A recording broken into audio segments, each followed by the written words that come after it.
Émission spéciale élections législatives sur Sensation Essonne en partenariat avec le Républicain de l'Essonne. Bonjour à tous et bienvenue dans le Mag Essonne sur Radio Sensation, un Mag Essonne spécial législatif de la 2e circonscription. Avec Teddy Vory, rédacteur en chef du Républicain de l'Essonne, nous recevons l'ensemble des candidats de la circonscription et aujourd'hui c'est au tour de Vincent Bielac d'être notre invité. Bonjour. Bonjour. Merci d'être avec nous. Vous avez 53 ans et êtes commerçant, chef d'entreprise à Étampes.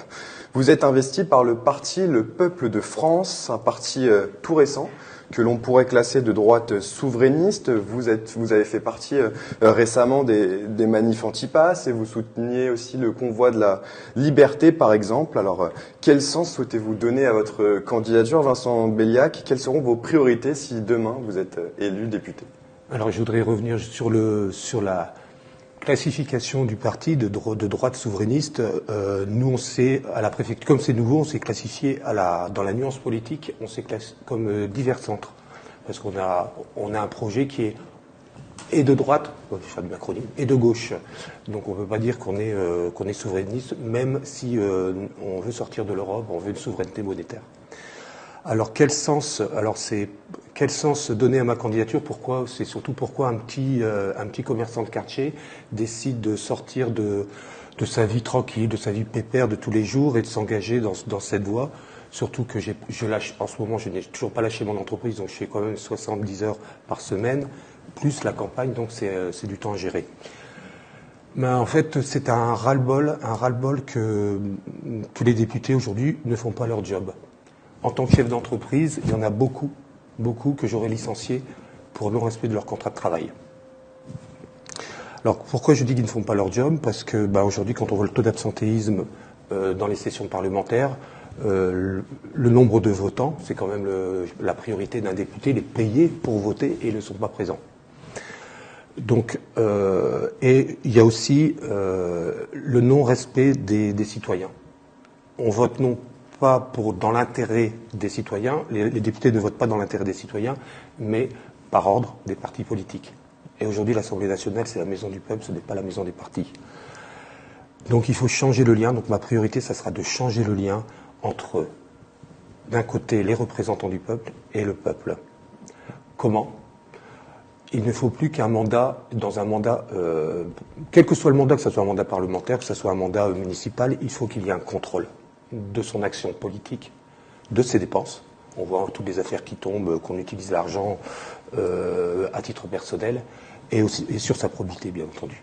Dans cette émission, on va aborder 3 thèmes principaux de cette campagne, l'environnement, la sécurité, mais d'abord, on va s'intéresser à la question du pouvoir d'achat avec Teddy Vory.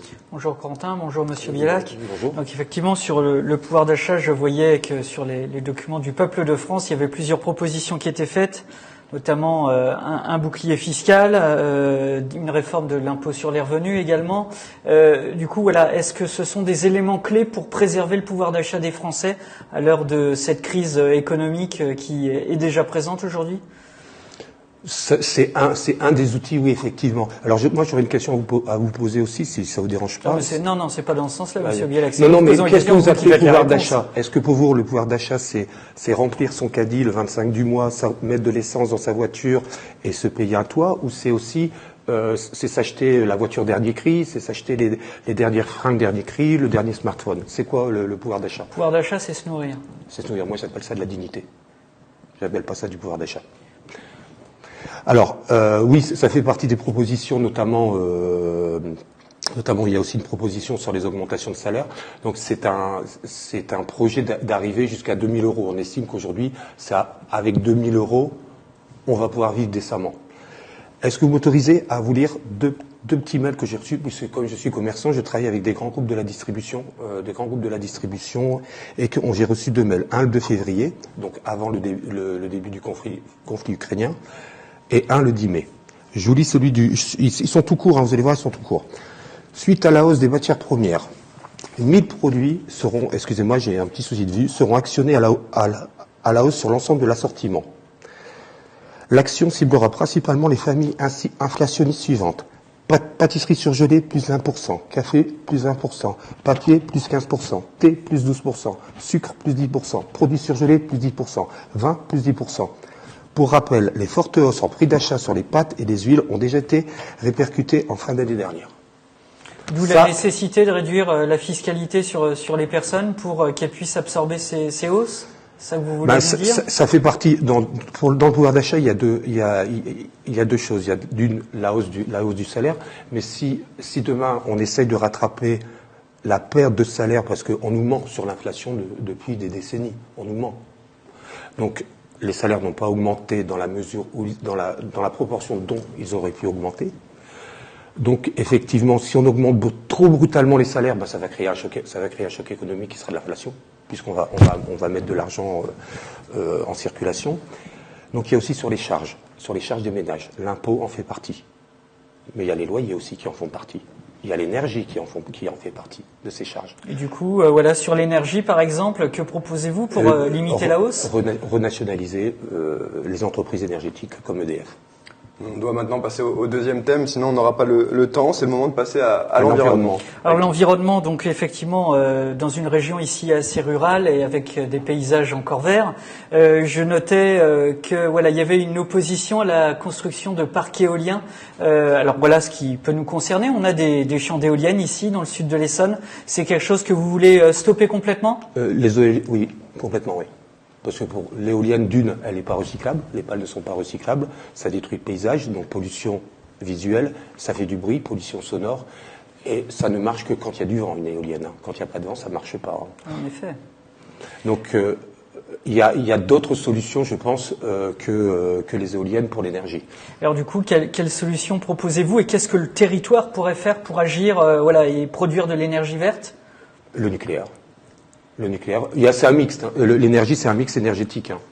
Donc, mais l'environnement, c'est pas que l'énergie non plus. Il y a d'autres choses. On pourra pas mettre de centrales nucléaires dans le sud de l'Essonne. On n'a pas de grands fleuves et pas d'océan à proximité. Mais maintenant, la technologie permet d'avoir des petites centrales nucléaires, qu'on peut déployer sur le territoire.